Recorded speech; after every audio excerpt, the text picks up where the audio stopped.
I looked into something that was blacker than the blackest black. I also was aware that it was an abyss. It was a bottomless pit of endlessness. And that I instantly knew that if a person would go in there, they would be super conscious, but no, forever, they would be cut off from the source of all life. It'd be like if I would pick them up and dip them in a swimming pool of black ink, and they would be super conscious, but they would know they would never see anybody, feel anything, experience anything. They'd be cut off from all the source of everything that has to do with life. And this darkness, this blackness, this place that is called the outer darkness was closing. It was closing in and beginning to eclipse as I was almost to this portal of white light. And I began to scream out in my spirit the same thing I had said in the ambulance, on the operating table, or at 2 o'clock in the morning when they gave me the largest legal dose of pain medicine. And 5 minutes later, it had never touched the pain I was experiencing. I just say, God, help me. I'm sorry. Give me another chance. I remember vividly, I went to visit a close friend, a young woman that we used to double date with my girlfriend. They were best friends. And I went to see her in a hospital. She had minor foot surgery, had a cast on both feet. It was just the two of us, and we were talking, making jokes about each other. And I gave her a kiss on the cheek and was walking out. And I remember vividly walking down this hall and looking at this hospital. And I thought to myself, I could never stand one night in a dreary place like this. Then some voice came out, a man with a heavy accent said, "Young man, you're good looking. You have such nice skin." I remember feeling a little embarrassed, and I saw my reflection. Yeah, I had a tan. It was August. I never knew that 4 days later, I'd wind up in that very hospital for 167 days in a row, barely hanging on to life. Let me tell you about my collision with human mortality. After I graduated from high school, I somehow talked my way into a job in a stock brokerage firm. There was never enough excitement in life. Couldn't go to enough parties, have enough social life, but it was always the extreme sports, always something extreme. And I started flying airplanes, having had a fascination all my life with aviation. And then I found out it was a lot more fun jumping out of them. And after only 20 jumps, I became a professional skydiver. I was a gymnast, I was an athlete, but mostly I envisioned in my mind as a little boy flying like Superman. So I was fulfilling the visual fantasy I had as a little kid. Now I was doing it for real. It was a Thursday night, August 15th, 1968, just a few days after I had this encounter in the hospital with my friend, that going up with 2 other professional skydivers and 2 students to make what was to be a routine jump. We were going to let 2 students out, one of them out at 2,800 feet for his first jump. He had never been in an airplane before.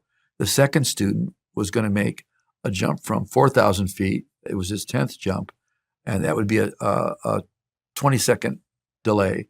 We were going to go up very high altitude, 13,500 feet.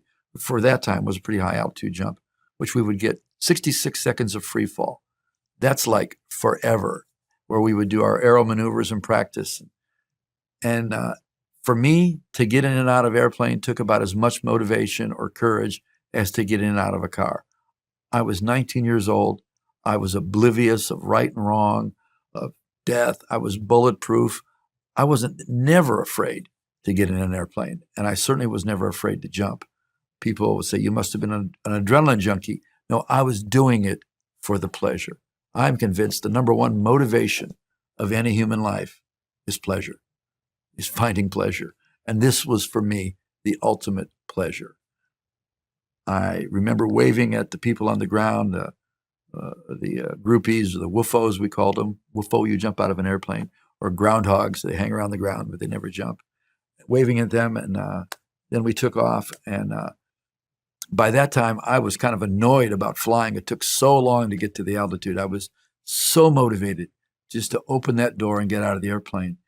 And as I was actually closed my eyes and was going to take a little rest, the plane had taken off. And this was a newer airplane, only a week old for this pilot. And he thought it was extremely powerful. So he really had a very steep climb of ascent. And suddenly I was awakened by an unusual sound, dead silence. And the pilot screamed at me and said, "Oh my God, we're going down."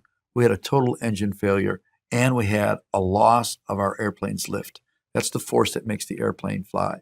So we basically dropped straight down. It'd be the equivalent of letting a car on a cable go. And we were headed right to the ground. And I don't remember that part of it. The last thing I remember is the pilot said, "That's it." And he hit me in the shoulder. And I was sitting on the floor next to him. I'm sure that the view out of the windshield was, everybody is going to die.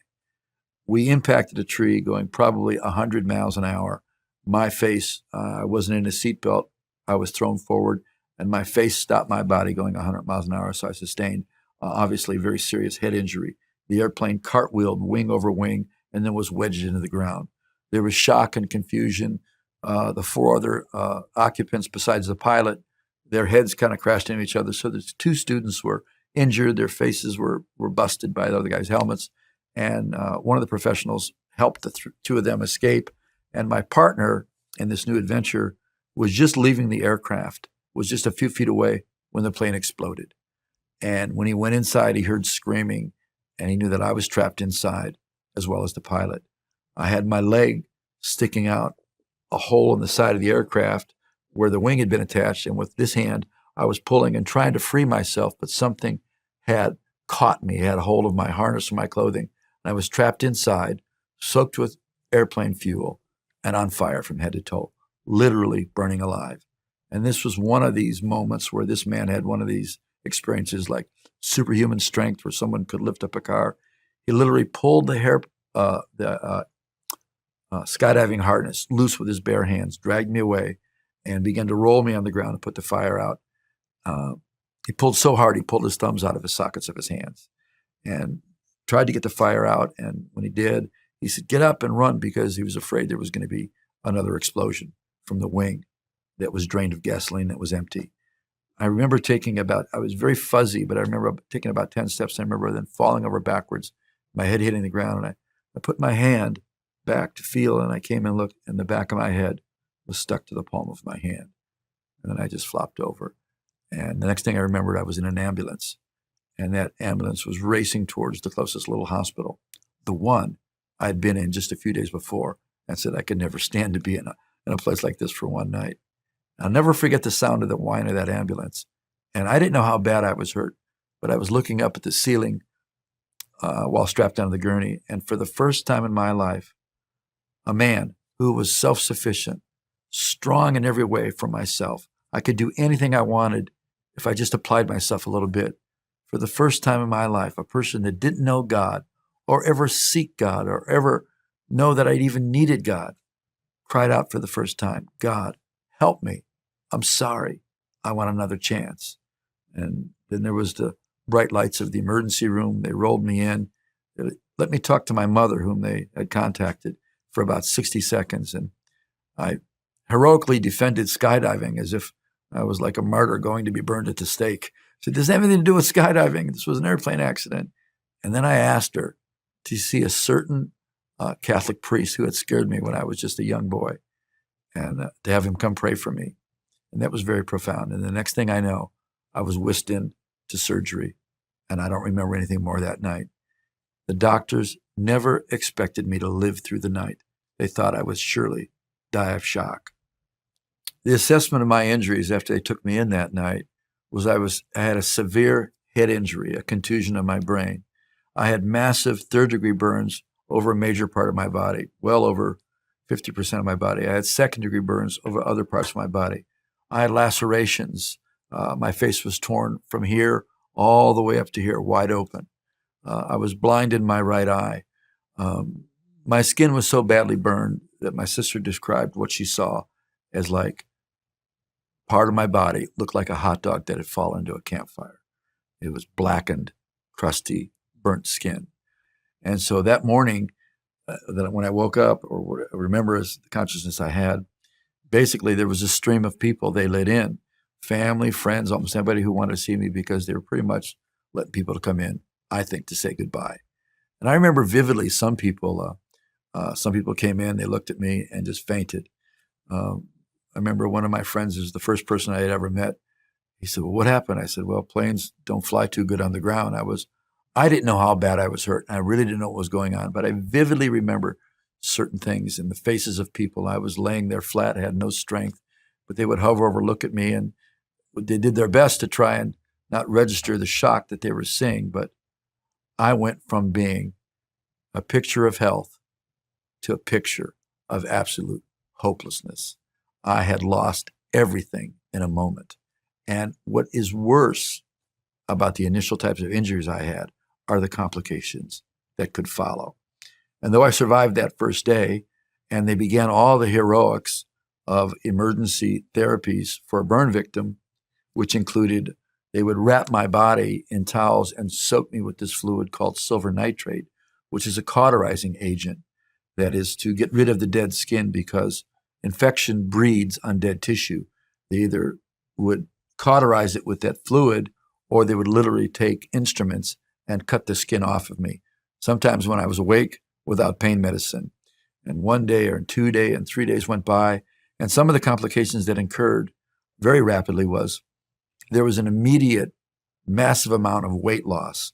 And it's because just the evaporation process and the caloric burn, because these from this energy is the equivalent of about 40,000 calories a day. And I was taking in hardly anything. So I went from 170 some pounds of pretty much solid muscle, almost no body fat. Then in a few weeks, I went down to 90 pounds.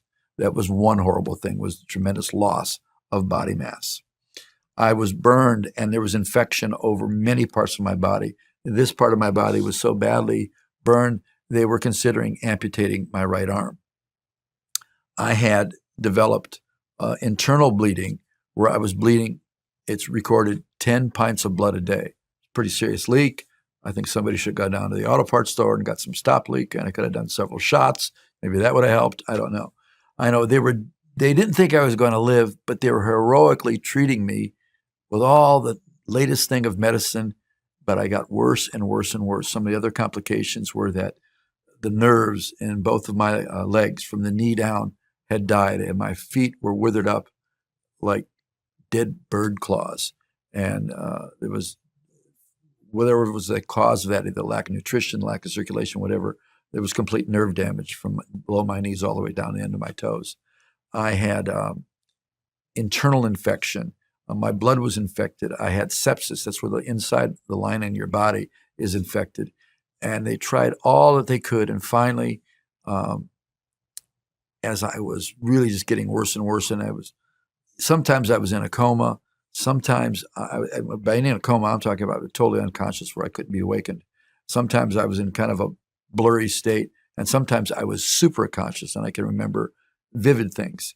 And it is strange that the man who saved my life, who was my partner, who had mentored me in skydiving in this short but successful career, he would never let me say or think anything negative. I remember when I first saw my hand, how badly it was burned, that I told me it looks like a piece of blank. And he says, don't ever say that.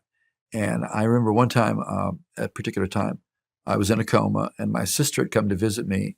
And my sister was so afraid to see me because she was afraid I would die in front of her. I never remember seeing her. I was never awake. But when this man would get off the elevator, I would wake up out of a coma because he always told me that I was going to live. He always told me never to think anything bad, that I was going to be back out skydiving with him again. And I remember vividly him scolding me for saying negative things. That's ironic, isn't it? I mean, everything about me was negative. There was nothing that was going on that was hopeful. And my situation continued to deteriorate until they had done everything they knew how to do. And I got worse and worse and worse. And they called in a specialist from one of the most famous hospitals in the United States. And he examined me.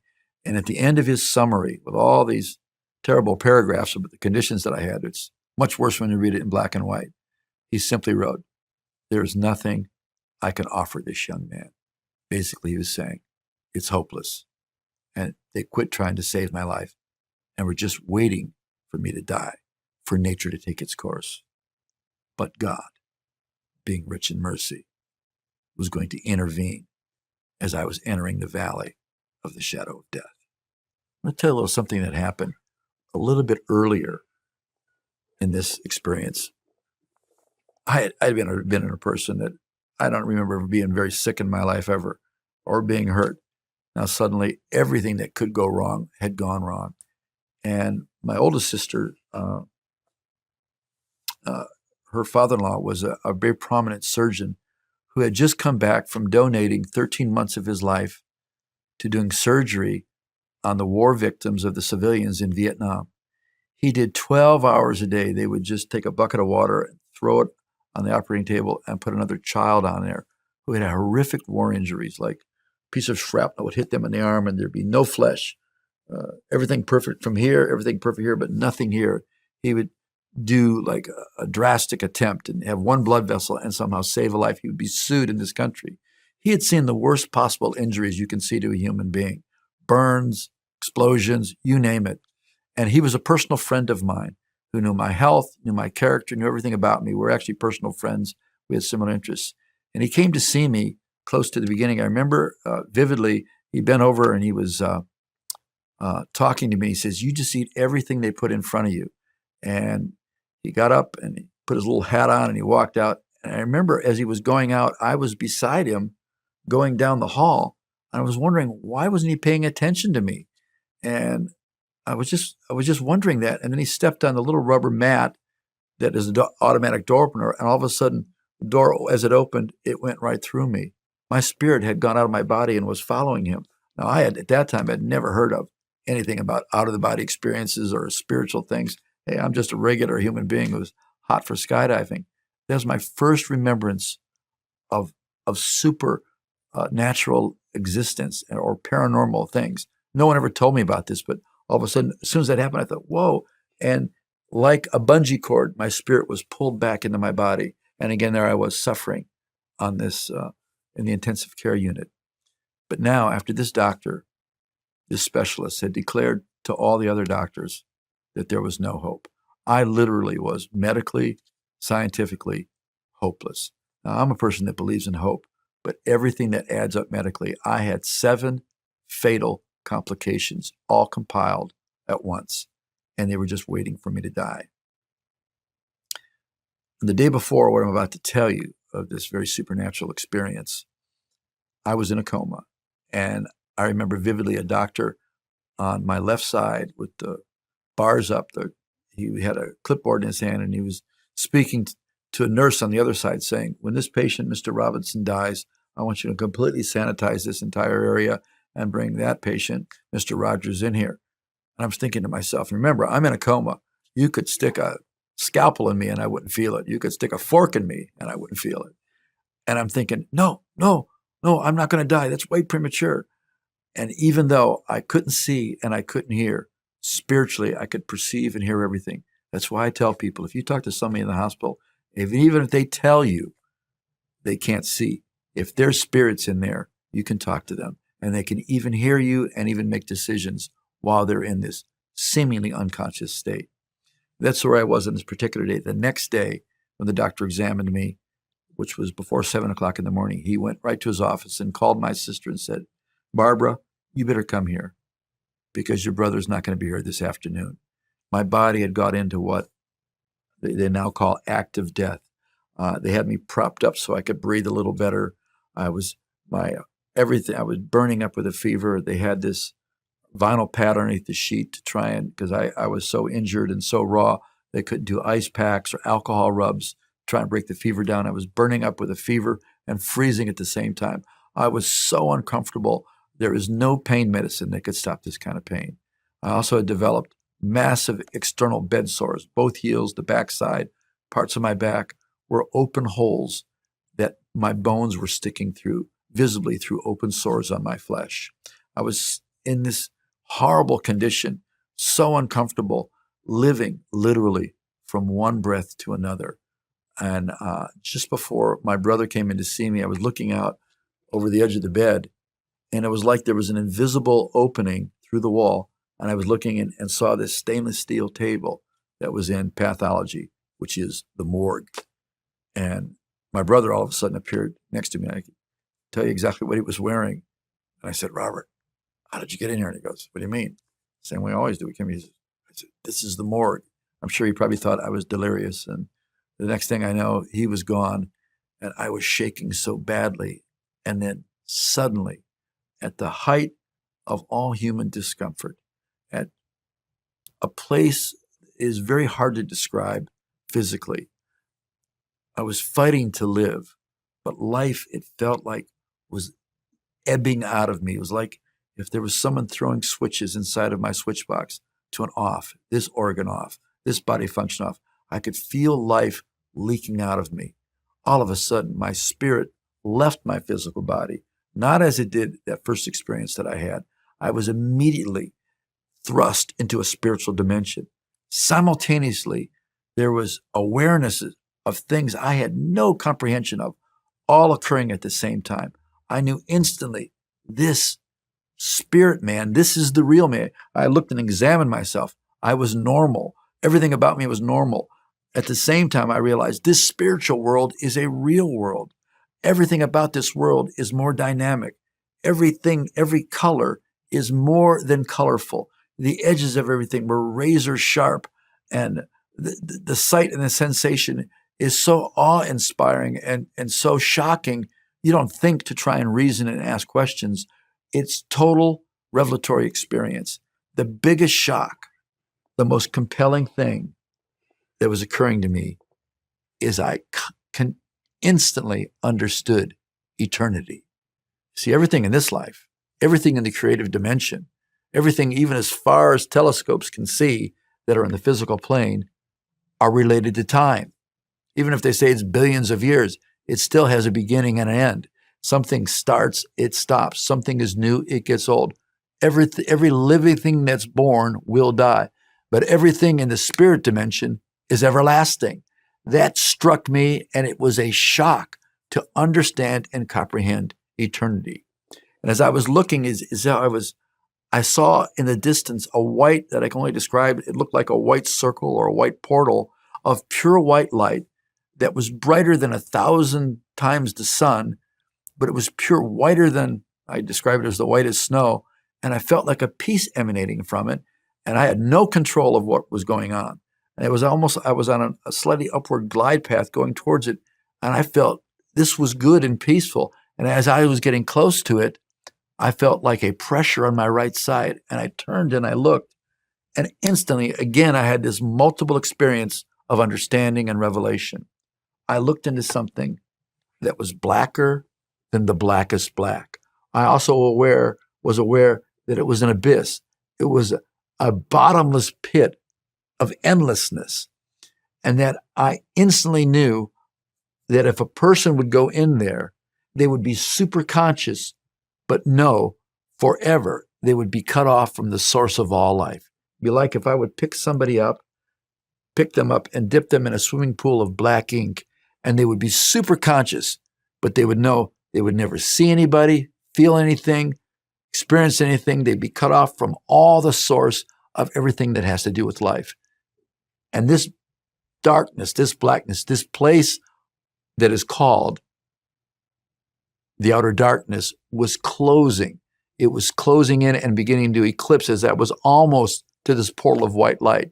And I began to scream out in my spirit the same thing I had said in the ambulance, on the operating table, or at 2 o'clock in the morning when they gave me the largest legal dose of pain medicine. And 5 minutes later, it had never touched the pain I was experiencing. I just say, God, help me. I'm sorry. Give me another chance. Now I'm very, very literally standing on the precipice, the edge of eternity, knowing if that closes, this sliver of white light, if that closes, I'm gone forever and cut off for eternity. And so I cried out, no, God, please, I want to live. I want to be alive. Give me another chance. And then I was thrust through this portal like a rush of white light, took me right in, and I exploded. And I was standing in the very presence of God, what I know now to be a place that is called the third heaven. And as I was standing there, instantly multiple revelations, totally different, totally profound. I knew I would live forever and ever and ever. I would live for eternity. Simultaneous to that, anything that was wrong with me forever, the slightest memory of anything bad I did, the slightest inconvenience, pain, everything was gone. Even things such as muscle memory from fright, nothing negative will be permitted, will be existing in the presence of God. And as if it was literally, I experienced what it was like as if I had never done anything wrong. Again, simultaneous to this beautiful ecstasy experience, I could feel the undiluted, perfect love of God for me.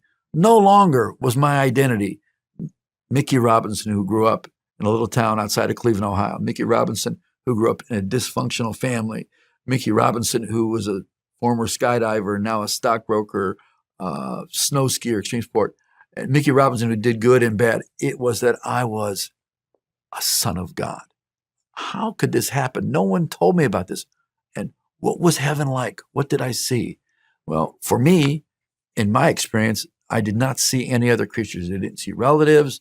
I didn't see angels. I didn't see little fat angels flying around with little wings, playing harps or anything like that. As artists try to make conceptions of what they perceive heaven to be. But what I saw was so stunning and astounding.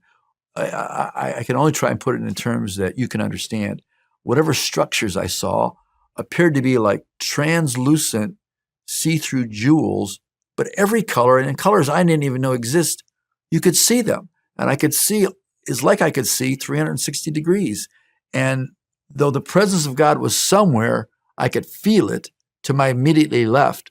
And I didn't see, New Jerusalem, pearly gates, Peter checking off IDs, you're here, you're in, you're out of here. Didn't see any creatures or anything like that. But this was so stunning and so shocking, the reality of pure love, the reality of being absolutely a perfect being. And I was standing in something that, if I could describe it, it'd be like this. If you could see with your natural eyesight radiation waves, you can't see it with your natural vision, but it was a vibrating river of light with like little golden specks in it going from my left through me between my hips and my knees, vibrating, going right through me. And it's called the river of life. Everything that river touches comes completely alive. Everything that river touches is completely clean. Everything that river touches erases anything negative. There's nothing allowed to be in God's presence but love, beauty, and glory. Everything that existed, that I saw, is alive, and all of it worships God out of love and out of pleasure and out of response to who he is, because everything in heaven is like him. And it's very hard to describe in earthly terms, because it is so supernatural. It's so unearthly. I tell people jokingly, says, hey, it's really easy to be spiritual in heaven. You're not going to have bad people doing bad things. You're not going to have bad mood swings. And they can say, isn't it going to get boring? No, David wrote that in his presence is the fullness of joy, and from his right hand pleasures forever and ever and ever. How much could there be? There will be an endless revelation of God's goodness and God's pleasure, on and on and on. And we don't think in those terms, because when we're here, we have boxes, compartments, and limits on everything. But in heaven and in God's presence and who God is and who you can be when you're united with God is unlimited. That's why we call it mysteries. Mysteries, the secret things, are for those people who have come to know him in relationship. In Mark chapter 4, which is the parable of the sower, Jesus had been to this one region once before, and at that time he did all kinds of signs and wonders. So he came again, and now the crowds were so large that he actually got in a boat and pushed back to create a little space between him and the crowd may have crushed him. And he told them the parable of the sower. And there were 4 conditions. 1, first a bird comes and steals it. Number 2, the plant comes up and the sun burns it and withers away. 3, it grows and matures, and then it's ready to bear fruit, but thorns and thistles come up and choke it out. And 4, it falls into good soil where it bears fruit 30, 60, 100-fold. He does this teaching, and all the people, it says, and everybody left except the disciples and the other followers. And he said to them, to you, it's been granted to comprehend, to understand, to come into a relationship with the mystery of the kingdom. And these things that I'm going to tell you are mysteries. I never heard of such things. No one ever told me these things. But the mysteries began to produce life, and out of this life comes new life. Now, people say, tell me, what was it like? I can only say it is the highest high, that the frequency of your spirit is looking for the frequency of God's spirit. It's like in the old days when we used to have radios that you'd have to tune, find the right signal, and you get it close, and then bang, you get it right on. Well, God has put, Scripture says, Ecclesiastes, He has set eternity in your heart. Everybody's looking for that signal, but there's such an opportunity to substitute other pleasures and other things for the things that will really mean the most to you, will really affect you most. As I was standing in God's presence, I say, well, how long was it? It's as if it was eternal. It could have been a million years. What opened before me was a large open vision that was more than a vision. It wasn't like a flat screen TV, which I wish I had the dimensions for. I could have invented it before the other people did. But it was more like three-dimensional hologram.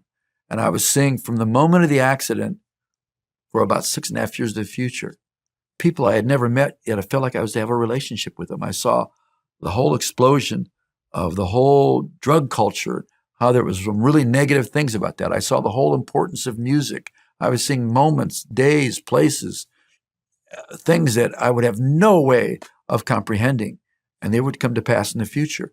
Most of it seemed chronological. Some of it then was a little bit out of sync. I saw my wife 5 years before we met. I saw the first house that we were going to live in. It was a little farmhouse in Ohio. And I remember I was standing by this rusty gate and I had my arm on it, and I could feel the sunlight on my arm, and I could smell the lilac bushes that were growing there. And I turned and I saw this pretty young blonde woman walking towards me, and there was this sense of peace and wonder. And this was 6 years, this was going to happen 6 years in the future. And then I saw myself with a small group of people coming down a tropical mountaintop. And I noticed that there was talking. And suddenly I was drawn into the matrix of the vision right up close, and it was me talking. And I was saying, so this is paradise. And what was really happening was to take place in the future. It was a place in a Caribbean island that I had received some money many years later that was going to buy property and live on top of this thing and build this little geodesic dome and just get away from the troubles of the world. And the Lord stopped me from doing that, and because He brought to my remembrance that experience. I was really, in one way, trying to escape what I saw was the futility of this world. I said, I'll just live in a nice, peaceful place like Jamaica and eat bananas and fruit and pull people up and down the beach behind a parachute. And I don't want to bother anybody. I just want to be nice. I just want to love and be nice to everybody. And the Lord showed me there is no paradise on earth. You can't go back to the garden. If you don't have the kingdom of God in you, you'll never find it anywhere. And the Lord shut that down. And I was drawn into the intensity of that vision. Just like when I saw that, the outer darkness, it was as if I was already experiencing it. But when I cried out and said, God, I'm sorry. I want to be alive. Give me another chance. God heard me the moment I did it. But the reality of experiencing the cleansing in the third heaven was something He allowed me to experience, that I could take back what perfect love really is, what total forgiveness really is, what having your sins washed away where you're as white as snow is a reality. It is not religious language. It's a living reality that I actually experienced, and now I understand. And I believe everybody needs to have a personal encounter. And you don't have to have a near-death experience. You don't have to come to some kind of crisis. Everybody needs a personal, not a second-hand, but a personal encounter with the love of God. And then the vision dissolved, And again, I was in the presence of God. Immediately, God spoke to me, not in words like I'm talking now, which are symbolic of meanings that you and I understand, a higher form of understanding, which is pure spirit to spirit. And I understood his words were, I was going back to the earth. And in the same way I arrived by the Spirit, I left the third heaven, passed through the second heaven, passed through the earth's atmosphere, and I could feel my back touching the roof of the hospital and going through that material, and my spirit sinking into my physical body. If you can imagine, if you were some kind of like wind and you were being blown into like a bushy thing, I could feel my spirit go into my body, and then the room materialized around me, like kind of like they beam up on Star Trek, and all of a sudden, the man that had 7 fatal complications was now alive. And out of my mouth, I was worshiping God in this beautiful song in his heavenly language. I had never heard anything about that. And I was so stunned when I woke up that I looked, I was like beside myself. I thought, what is going on? And this person that was completely destroyed was now alive. It was when I woke up, I just didn't wake up. I was super conscious. And it wasn't that I had the remembrance of this ecstasy in heaven, the love of God that I experienced, the person of God that I experienced, and that river of life that I experienced was now inside me. Suddenly, I had the ability to perceive, to understand, and discern all of what was going on in these 5 or 6 doctors and nurses, that they were completely terrified. And I was so full of love and peace, I felt bad that they felt bad. How could somebody who was completely uncomfortable, nothing actually had changed in me physically. I had all the same symptoms, all the same fatal complications, but now I was more alive and I was full of peace. Before God ever healed me, the Spirit of God was able to comfort me. I want somebody to tell me that without drugs, how did that happen? How could I have a peace that is so peaceful it goes beyond comprehension? It's peace that surpasses understanding.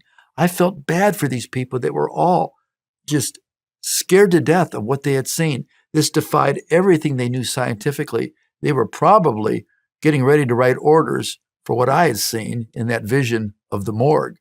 But now I was more than alive. I was alive spiritually and full of a love that is not human. I was full of the love of God and had perfect peace. And as they looked at me, what was ever left of my face must have had some kind of peaceful grin on it. And I felt love for everything. The feel of touch of some people, because everything was enhanced for me spiritually. Some people would even touch the bed and I could feel the positive energy come out of them. Other people would make you really recoil because they were annoyed, disliked you or something like that. And then after I experienced, was so full of the Holy Spirit, it would really bother me if I would even hear like a doctor raise his voice to a nurse, or even with tension. I felt bad for both people. I didn't like judge them. I just felt like, oh, that's not good.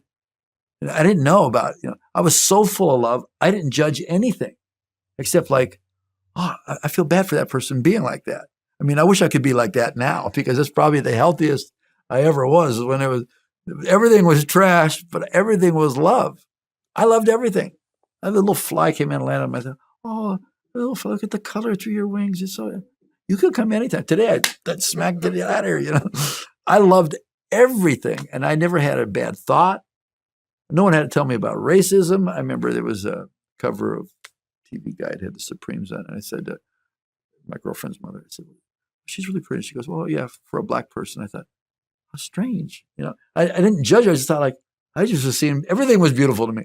Everything was beautiful. Everything was love. I mean, it really was a baptism of love. That's more amazing than all of the healings, was being baptized in love.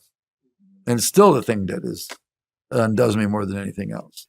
They were still waiting and expecting me to die. That day passed, and the next day, and they actually found more wrong with me. And even though I had all these terrible complications, they began to cooperate medically with something they didn't understand, because God began to heal me and restore me. I gradually began to get better. They found out that, in addition to all my other complications, the lower portion of my esophagus, about 3 or 4 inches, while in a coma, the gastric juices washed back and actually burnt or digested the lower part of my esophagus, that when they checked me, my esophagus was shrunk, the lower part, to the diameter of like a cord that you would turn a light on and off with. And it was impossible food to enter in my stomach.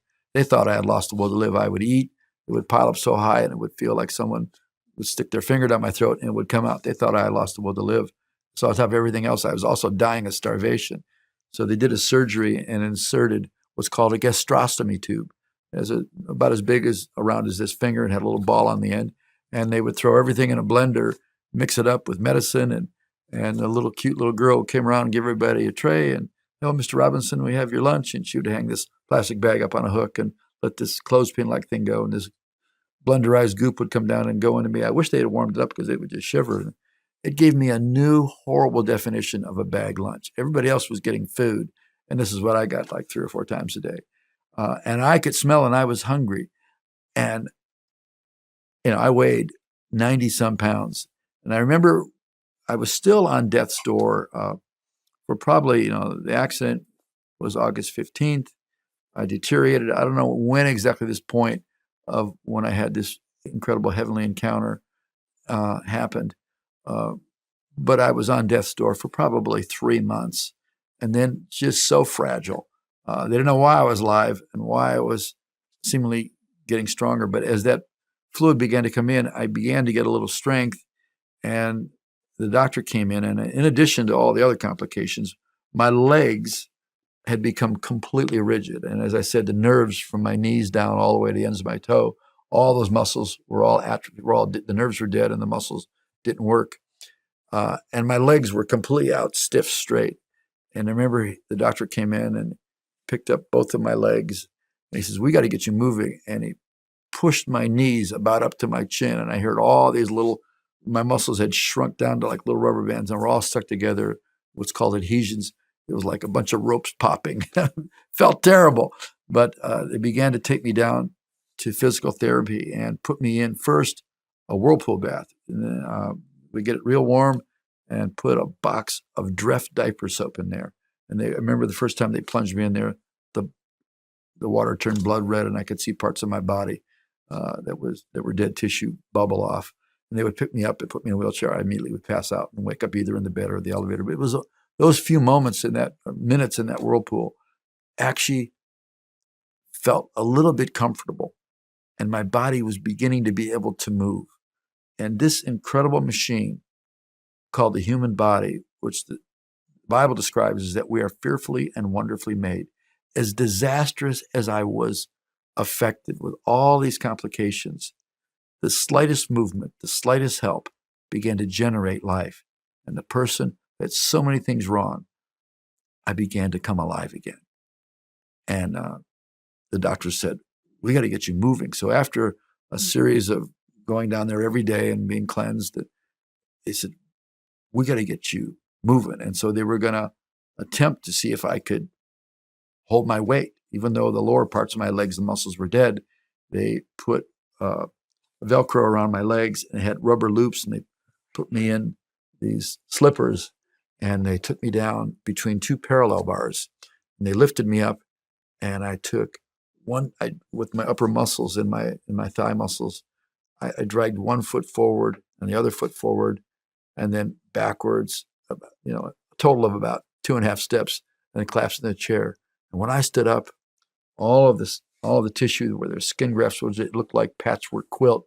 They all cracked open, and rivulets of blood were running down my legs, filled my slippers, and I was standing up. They were holding me up in the back, and with my one hand on the parallel bars, I was standing up. And I might as well have won the Super Bowl and won a gold medal in the Olympics or climb Mount Everest all at the same time. Telling you that you're never going to walk again and standing up for the first time was, for me, a former athlete, very exhilarating. And I started to be able to gain some strength. And then They had to move me because there was a staph infection in one of the patients, and they had to set up an artificial kind of intensive care on the first floor. And I remember it must have been a Sunday afternoon, and for some reason, I mean, there was always people visiting me, but there was no one there for this particular segment of time. And a man came walking up to the bed, and I remember that day, I was so weak. I couldn't lift my arm up even if I wanted to like scratch my face. The only thing that wasn't completely erect was this part of my body. And I was so weak, I could barely move. And he introduced himself, and he was carrying a Bible. He said, "Hi," whatever he said his name was. He says, "Can I pray for you?" Okay, fine. No one had asked to pray for me, and I didn't know very much about prayer. And this is after I had the heavenly encounter and all that, and had this experience with the Spirit. And he prayed for me, and I wish I could remember what he said. And he says, "Is it okay if I read you something out of the Bible?" Remember, I'm so weak, I cannot move a muscle. He opened the Bible and he began to read. And as soon as he read the words from the Bible, something way down here began to shake my body. And I started to shake so much as the more that he read, pretty soon my legs were shaking and my arms and legs were flapping. The bars of the hospital bed were clanging. And I sat up and I said, "I've got to be some kind of priest or something. I've been reborn." Now, I've never heard of born again or reborn. I didn't know where that, I just spewed that out. And I was basically declaring something about my life that I didn't even know. And this poor man, he says, "No, just calm down. Don't worry. Just take it easy. I'm going to get a nurse." I could just see, he could imagine reading the newspaper the next day, Cleveland Plain Needle, local pastor kills helpless burn victim. He thought that he had caused me to have some kind of a seizure or something because I was totally wrecked. And now I'm flapping all around. He was gone out of there. What really happened when he read the Bible, those words hit me. And when I heard those words, the Holy Spirit and my spirit got excited. And up out of me like a volcano came a living word of God that I believed was my first prophecy I declared over myself. And I believe that activated more of my healing. And more importantly, it unleashed my future destiny. And I remember that as vividly as if it happened this morning. And he left and, he never came back again. Maybe someday I'll meet him or he'll run into me and I'll thank him for his kindness. But though that really happened, and when I said they had me walking, they had moved me into isolation because there was a terrible flu that year in 1968 called the Hong Kong flu. It was an Asian flu. And it was so, people were dying from it. If it would have got to me, I would have died. So everybody that came in to this room, they had to put on head covering, complete gown, stuff over their shoes, gloves. I mean, they had to be uncomfortably hot. And there I was, pretty much naked and in bandages. And I didn't get sick from that, but somehow I got sick and I got weak and I could no longer walk anymore. And it was the end of the year. It was Christmas Eve, 1968, December 24th. I remember it because I said I was an avid fan of aviation. I studied everything from birds, balloons, Wright brothers, Zeppelins, NASA. I knew everything about the space program. And Christmas Eve, December 24th, 1968, the United States had launched Apollo 8, the first people to go to the moon, not land on it, but to go around the moon. And I was watching on television with the largest television audience at that time in the history of the world. And as the Apollo 8 capsule went around the backside of the moon, radio communications is cut off. Nobody knew. Did they crash into the moon? Did they skip off, miss the moon's gravity and go out, irretrievable death? And it was about 30 or 40 minutes went by, and Apollo 8 came down around the backside of the moon. And they didn't say, "Hey, it's us, we're okay, it's Apollo 8. Hello, I'm Captain." It was Jim Lovell, Richard Beeman. There's three well-known astronauts, Jim Lovell of Apollo 13 fame. And what was heard, the first words heard from an extraterrestrial flight from the planet Earth was, "In the beginning, God." And they read the book of Genesis. And when they got about down to verse 10, I burst into tears with uncontrollable crying. Not tears of sadness because of what had happened to me. Not tears of hopelessness because I had taken a few steps and now I couldn't walk anymore. And they said I was never going to walk again the rest of my life. But it was tears of hope because earlier the President of the United States made a faith declaration that the United States of America would send men to the moon and bring them back safely before the end of the decade. And that same Holy Spirit, the Spirit of the living God, the Spirit that gives us hope eternal, not hope for a measure or for a season or for a limit, was speaking inside me. Hope. If we could send a man to the moon, and when the scriptures were read, and it was down around about the 10th verse, and I would like to look it up and quote it because for some reason that triggered. They read the whole chapter. They read the whole chapter 1. Hope was exploding in me when there was no hope. And about a month after that, actually on January 20th, I was transferred from that first hospital after 167 days to a rehabilitation hospital on the east side of Cleveland, a 400-bed building filled with every type of medical, surgical ward, every type of therapeutic apparatus. Most of the people who lived in there, they were basket cases. Most of the people that would be in there, a lot of the people in there would never come out of there alive. And they sent me there for rehabilitation. And I remember when I got there, I went there by ambulance. And when I arrived at this rehabilitation hospital, the whole team of doctors wanted to examine me. So they unraveled all the bandages. I looked like the mummy. And there I was. And I remember when the air hit me, it was like thousands of little knives going in there. And I was in so much pain. And they all had to, examine me and take stock, all that, make a plan for how they're going to take care of me. And for the first time, my mother, who was the only person who didn't think I was going to die, she would always tell the doctor, "Is he out of the woods yet?" Said, "Mrs. Robinson, he's not going to come out of the woods." She tried to convince her that I was going to die. I think that God blinded her from the fact how bad I was hurt. My brother said I looked like I got in another plane crash on the way over to the hospital after 167 days. But this wretched wreck of a man in this rehab hospital where had all this equipment, they put me in a room, and then I eventually was on a surgical ward where I was having surgical procedures twice a week. And a man barely alive, but full of life. If that's an oxymoron, then that's a new one. I was barely alive, but I was more full of life than I can even describe to you. They began to take care of me. And first of all, they had to still cover up all these open areas. So there had to be a lot of skin grafting. Secondly, they had to rehab me. And so I went to this massive rehabilitation unit where the first thing they did was put me on like a stretcher and hoist me up with a chain lift. And it was a giant whirlpool bath. It's called a Hubbard tank. It's like in the shape of a cross and had all these jets. And that warm water, it was never warm enough. I always felt good in there. I remember the therapist would push my withered legs and muscles and trying to get them to move. And then they would take me. They had a plan. And I had something wrong with every department they had in the hospital. I was blind in one eye, so I had to go to the eye doctor.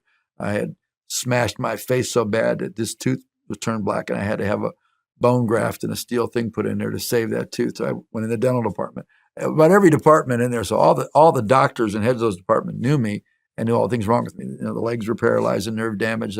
I was fitted with leg braces. And I remember when I started to be conscious enough that I wasn't sick, and they took all my pain medicine away, which was pretty inconvenient. On top of everything else, I went through drug withdrawal with all that pain.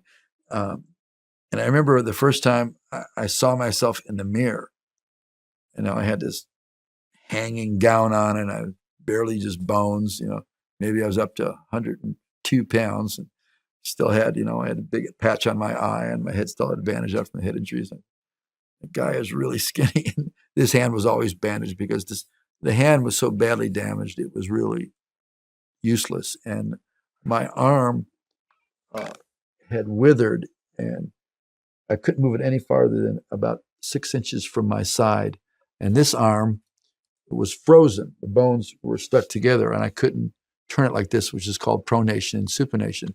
I just remember one day. Now, I have to remember, I didn't know anything about healing, but somehow I knew to say and do certain things. And I just told myself, I said, this arm's going to get better. And I took my hand like this, and I went, and something popped, and I was able to move it. And all I wanted to do, I was just full of this zeal for life. And I knew I was going to get better. And I knew that I was going to walk again, even though they said it was impossible.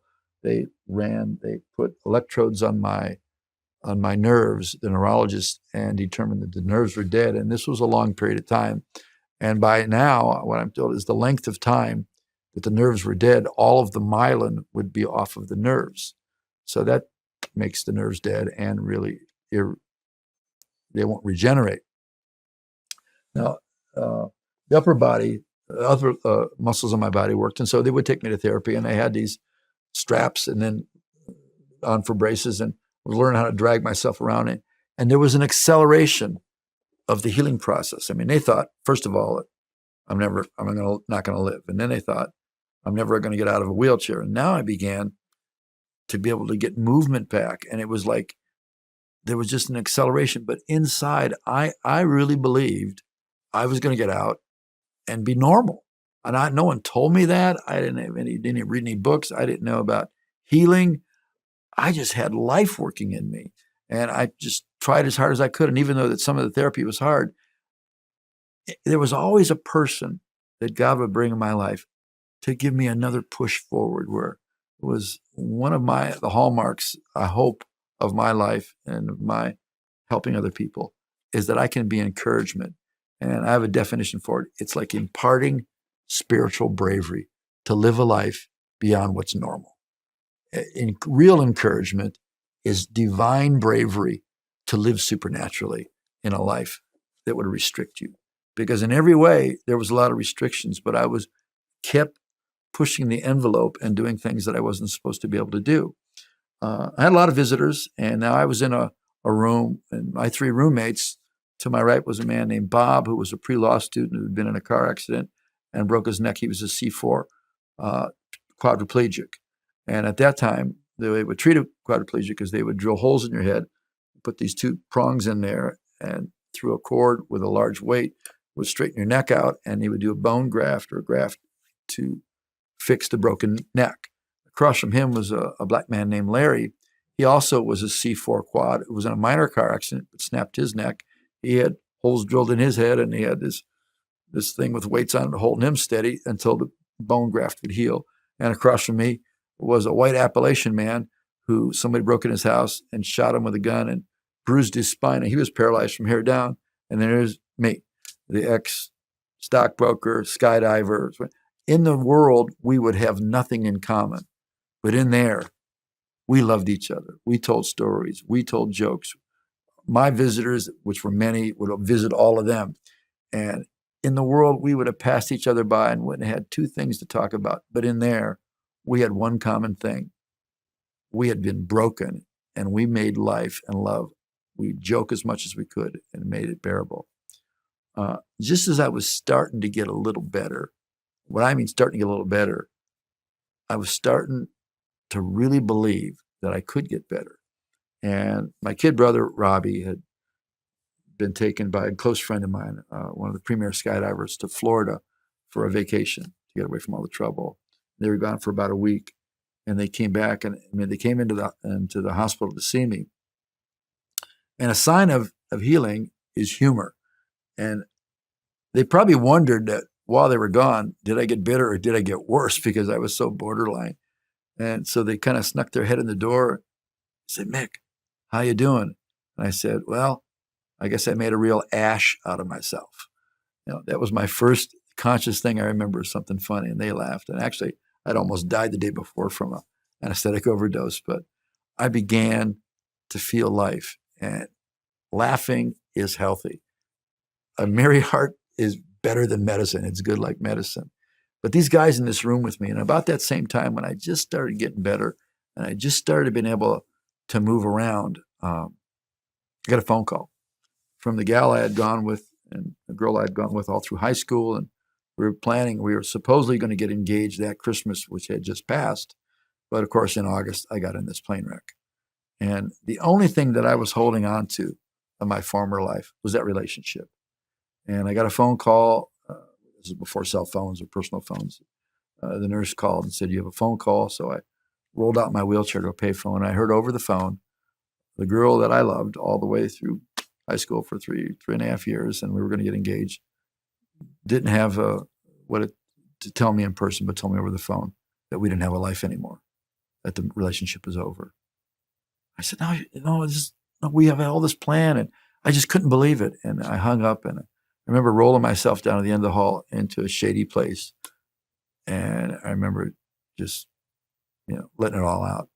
When I came back in my room, I never told the guys what had happened. But that night, about 3:00 in the morning, when the room was totally dark, I began to sob, cry like the most broken person in the world. And had my face buried in the pillow because I didn't want to wake anybody up. But from across the room, through the darkness, from that corner over there, the voice of this man, Larry Jones, with his head with these two prongs in it, said, "Man, you don't worry. They're going to fix you up. You're going to be back out on the street. You're going to be doing all that cool stuff you always wanted to do." And when his voice hit me, it was like waves of love hit me. And as his words hit me, all the sorrow went away. And in a few seconds, this deep hurt went away.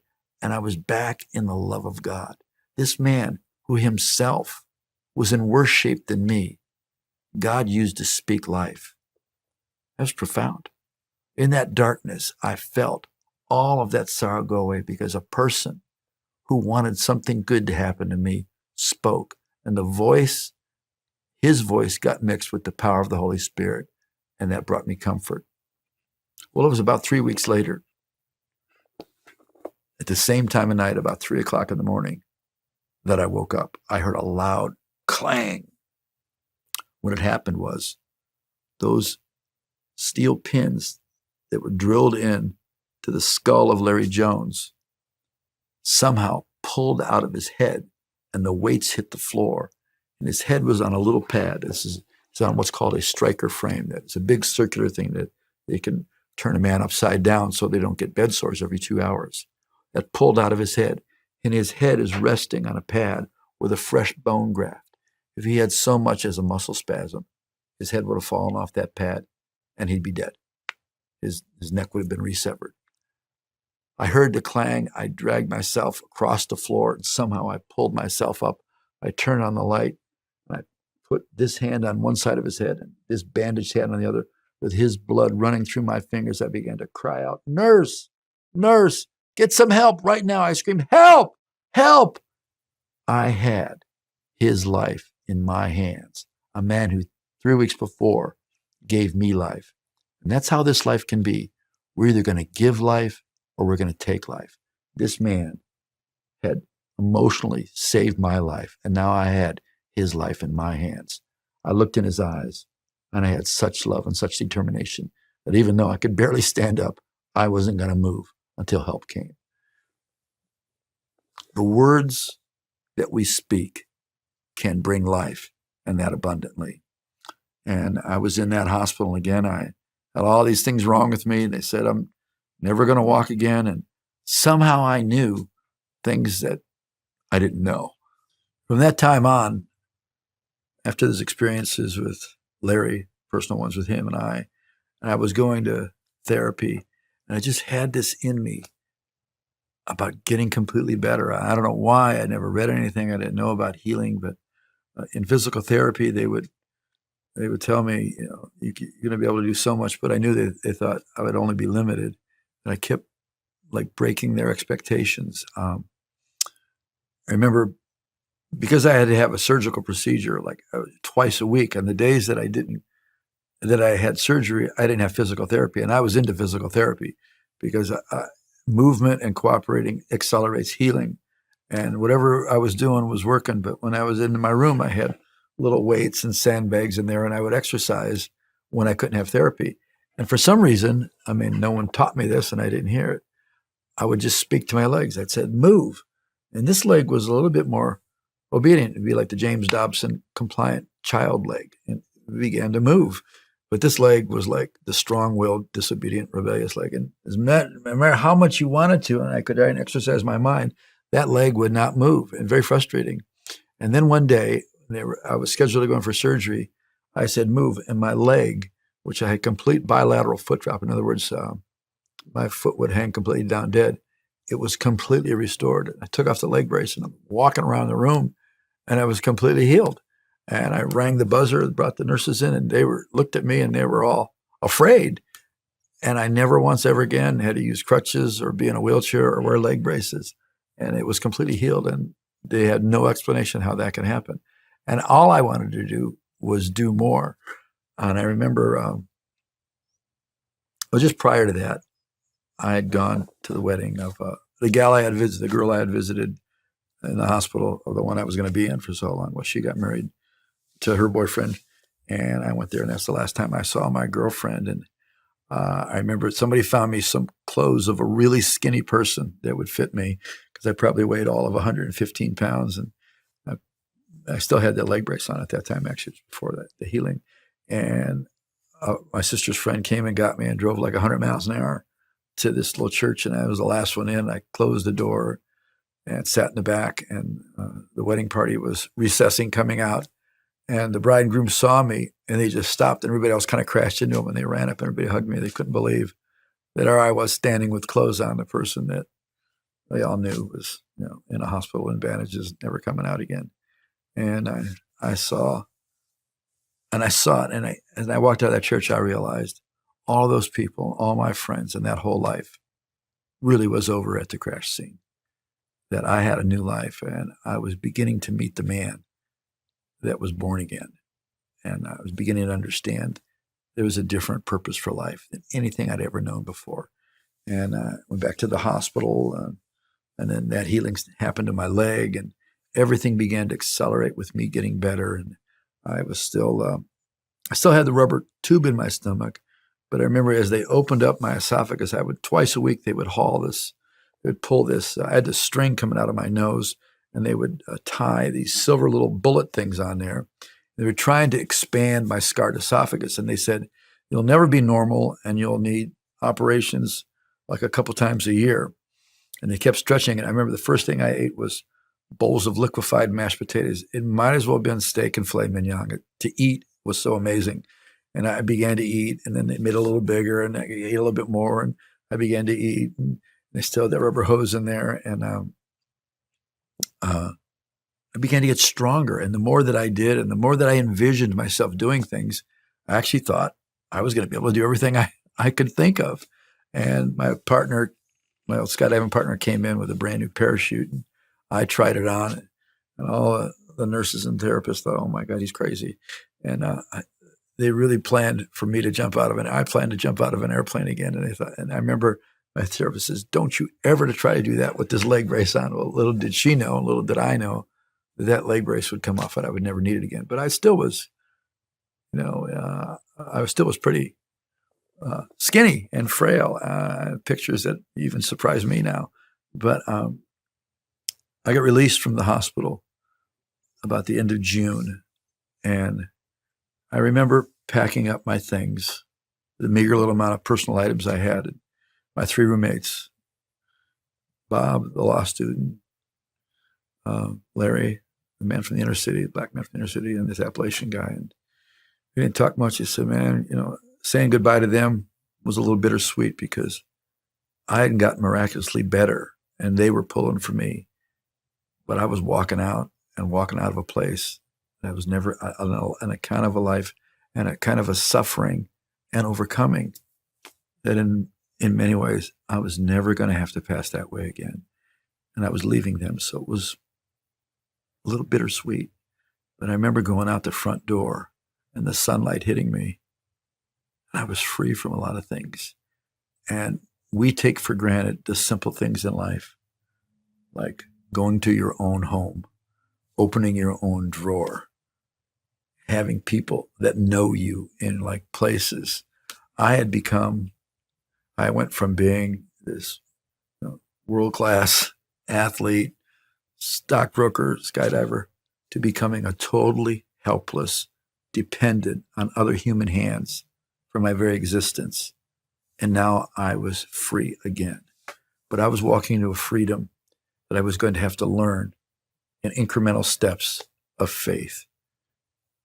Things were happening to me. I was having spiritual communication with God, but I didn't have anybody to talk to. I was hearing things from God, learning things. I understood things that just did not come from regular life. And yet this love of people and love for life was overwhelming. And I remember going home for the first time, walking into my own house, and just it was overwhelming. The appreciation and the thankfulness was really, I was re-given the gift of life. In the movie Braveheart, there's a line by the actor Mel Gibson playing a character, William Wallace. It says, "Every man dies, but not every man really lives." Well, for me, how many people die and get a second chance to live again, but not just live, but to live a supernatural life? And that's my perspective. And it's for everyone who's alive. It's not about dying and going to heaven, which is very important. It's about having heaven impact our life so much here that we live a heavenly life, a supernatural life, as we live in this broken and maladjusted world. And that's the world I came out into. And even though I didn't have a lot of the language, I had all of the love.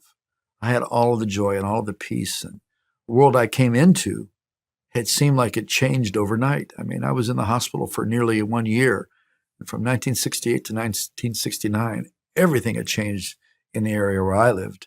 I mean, 1967 was the summer of love, but 1968 was a very brutal year. It was violent. It was angry. It was rebellious. There was all kinds of agitation. And there was just where I lived, there was the whole beginning of smoking marijuana and all that stuff. And now all these people had long hair, and men were burning their draft cards, and the women were burning their bras, and marijuana was so illegal that the boys would go in the woods and smoke. I think they were more afraid of telling their girlfriends they were getting caught by the police. But this was a time of tremendous social change. But I was seeing them through different eyes. And I just loved everybody and everything, although that is a little bit naive, because not everything, you can love something, but you can't have everything and you can't do everything. And I just had this love for life, and I got very attracted. Well, first I have to say that I did make that parachute jump.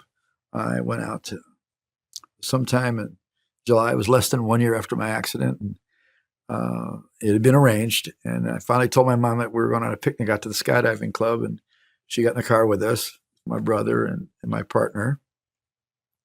She didn't know I was going to jump that day. We got there and got on the plane with the guy that saved my life and my kid brother, who was the country's youngest skydivers, and went up to 12,500 feet. Out we went, formed a 3-man star in free fall.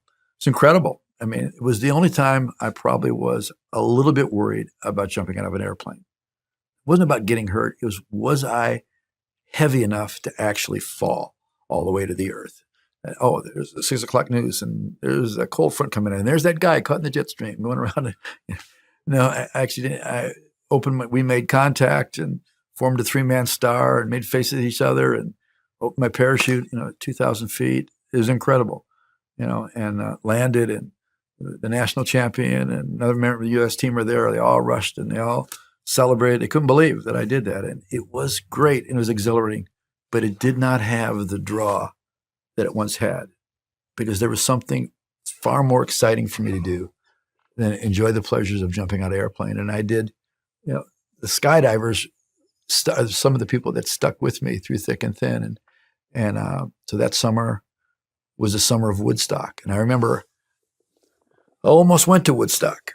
I got in the car with a bunch of people, and they were going, and so something stopped me and said, "Don't go." And I got out, and I let them out of my house, and I didn't go. And I'm thankful I didn't go to Woodstock. As I had been later, I went to one rock festival, and it was just chaotic. And this had become a new normal. And after the summer was over, I actually had to go back in the hospital that summer and close the opening in my stomach that they thought would close by itself. And by then, I was eating normally, which they said I'd never eat.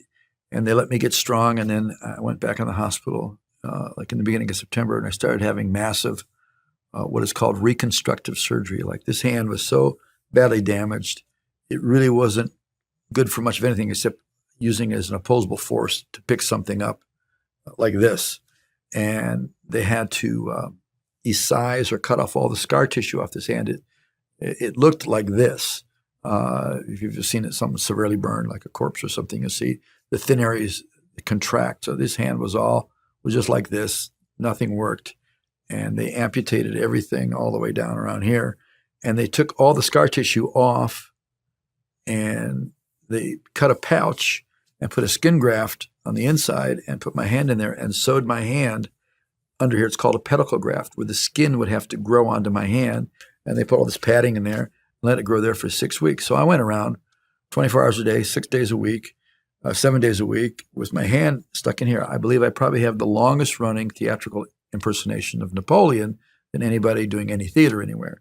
And after 6 weeks, while I was awake, they made a cut here, and they left 1 inch here and 1 inch here. And then they put me to sleep. And later on, they cut it all out, and they made it, and it looked like this. All of this was just like a little boxing glove all enclosed.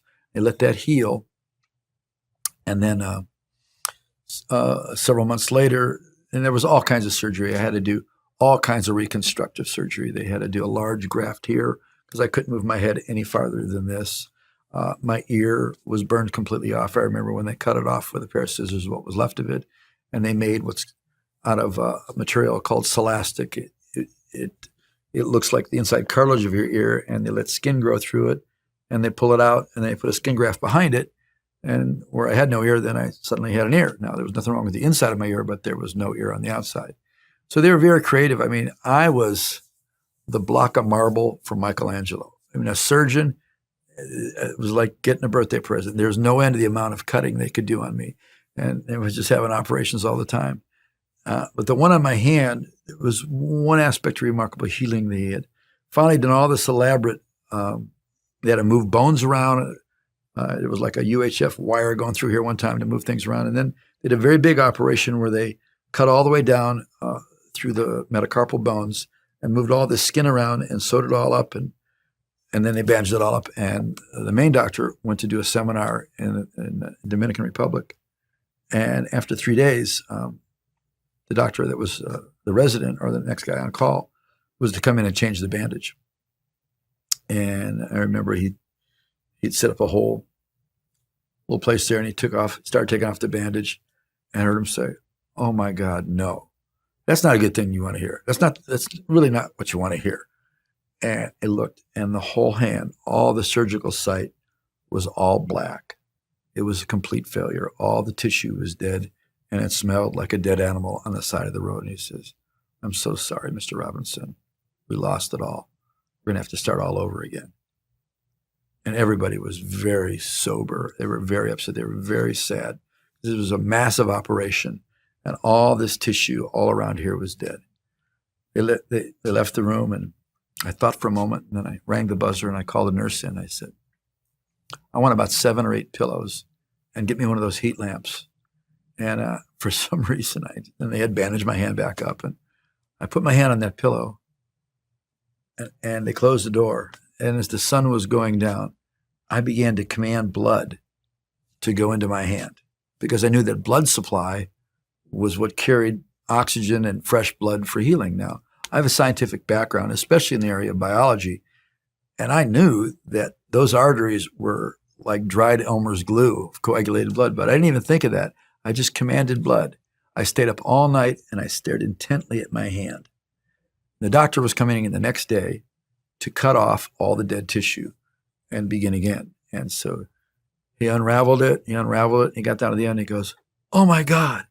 And he fell up against the wall, and he was terrified because my skin was completely healed, like brand new baby skin, and it's never been touched since then. And that is a creative miracle. That tissue that was dead was resurrected into live tissue. And that blood that there's no way it could have gone in any direction either, couldn't have gone into my hand or come out of it, somehow got into my hand. And that was a resurrected hand, a healing that made me be able to have my hand back again. I'll never forget the sound of that man's voice. First of all, it was tremendous sorrow because scientifically he knew it was a loss, but he couldn't explain what happened. And today, in today's world, the same Spirit, the Apostle Paul writes in Romans, the same Spirit that resurrected Jesus from the dead shall quicken or enliven or energize, energize your natural body. How much more can we believe that that Spirit can energize us? I want to believe more. If I, a naive, young burn victim, for some reason I stared and went against my own logic and reasoning. I didn't even think about it. I just wanted that skin to be alive. I didn't ever hear of anybody do healing. I didn't see it on TV. I didn't imagine. I just spoke those words and somehow it worked, just like with my leg. And all the things about getting better were accompanied by, I would take long walks, sometimes in the woods, and I would hear the voice of God. Sometimes it seemed like all day long I was encountering God, not for getting something out of him, but I realized that he was building a relationship with me that was personal. And I'm not the only person in the world that has experiences like this. It's for everybody, but I would go for long walks alone. And usually I'm a person who likes to hang around with people, but some of the most peaceful and pleasant times, some of the most profound things would happen. And in our society, there was a big, social movement about anti-war, about the use of recreational drugs, marijuana, LSD. The music was given permission to break all the boundaries, love the one you're with, free love, free this, free that. And yet in the midst of that, a lot of these people were seeking truth, and sometimes they'd mix it up with some form of maybe Eastern religion and psychology, a magazine they read, or the lyrics of a song. Some people were seeking truth. But then in the midst of that, some of these truth seekers found out that truth isn't a philosophy. It's not a set of rules. It's not an ancient religion. That truth is a person. And that person is Jesus Christ. And the Spirit that he sent, the Holy Spirit, one of his names is the Spirit of truth. And people were becoming enlightened to Jesus Christ being the Messiah, being the Lord, being the one that can take all your sins away and give you a brand new life. Now, I experienced this alone and sovereignly, but suddenly people were popping up in my life amidst the crowd of people, the same crowd of people that were going to rock festivals, going to clubs, playing music, growing their hair, smoking these things, and coming up with all these wild psychedelic ideas. Every now and then, some of them would come alive and say that someone personally had changed their life, and that person that they know is Jesus. One such person was a young man that I had really gone to this place relatively near where he lived for music. It was a college university, Kent State, and there was a lot of clubs, and some of my favorite, I knew some of the people in some of these bands. One of them went on to be one of the biggest bands in the United States, and his guitar player. And I went on one night to hear this. I went on one night to hear who I thought was going to be playing, and there was a little sign on the door, a little piece of paper written on it, said glass harp. And I go, what is that? I went in there, and there was a young man in there. It was a three-piece band, and he was a guitarist. And he played guitar like nobody I ever heard. His name was Phil Kagi. Nice young guy, and amazing musician. And I remember how good that was. And then I went back in the hospital, and there was a whole series of operations. And I came back. And when I came back months and months later and went and visited there and saw him, something was different. It's as if he had installed lighting in his face. He just glowed. And the lyrics to all of his songs were changed. And in between songs, he was talking about Jesus. He had found Jesus as his Lord and Savior. And he told everybody about it. I remember sitting on a pool table in this bar in Kent, Ohio, and he would say, look, I got one. He was talking about my hand. He had an accident when he was 3 years old. He cut the middle finger off on his right hand on a well. He says, I'm not much of a finger picker. Well, he plays guitar like he's got 3 hands. I mean, he's a phenomenal guitar player. And to this day, I've known him for now, I guess, about 47 years. And he's the same humble, kind, honest, creative. And he's playing guitar better than he ever had. But he could have been one of the greatest rock guitarists in the world. And he gave his talent to Jesus. But more importantly, he was never ashamed to be vocal about Jesus without being offensive. I remember there was a big outdoor concert on the shores of Lake Erie, near where we lived, 100,000 people. And the most well-known disc jockey in the United States was in Cleveland, Ohio at that time. And he goes, "This is the band that made this event last year, Glass Harp." Now that morning, the weather was building up. The sky was getting black, and they got up to play, and they started playing some songs I was familiar with because I probably had seen them 50 times. And one song was called "Look in the Sky." And as he started playing those chords, there began to be a little bit of light behind those black clouds. And then you could see this hazy, mellow disc. And then you could see the sun. And then the sky opened up. And by the time they were finished, it was a blue sky. And this famous DJ got up and goes, "Wow, there really must be something to all this Jesus stuff." And they were going to strike the set. And the next band came up, very well-known band from our area, nationally, internationally known. By the time they got set up, the sky turned black again. It rained and it was all over. It's like God honored his word by controlling the weather. He said, "Look in the sky." Everybody was looking in the sky, expecting it to rain. And instead the sun came out. Well, that person and many others like him, men and women, began to have an impact. I was looking all over for the truth. I read every book about every type of belief system, from Eastern religion to Western psychology, every form of religion.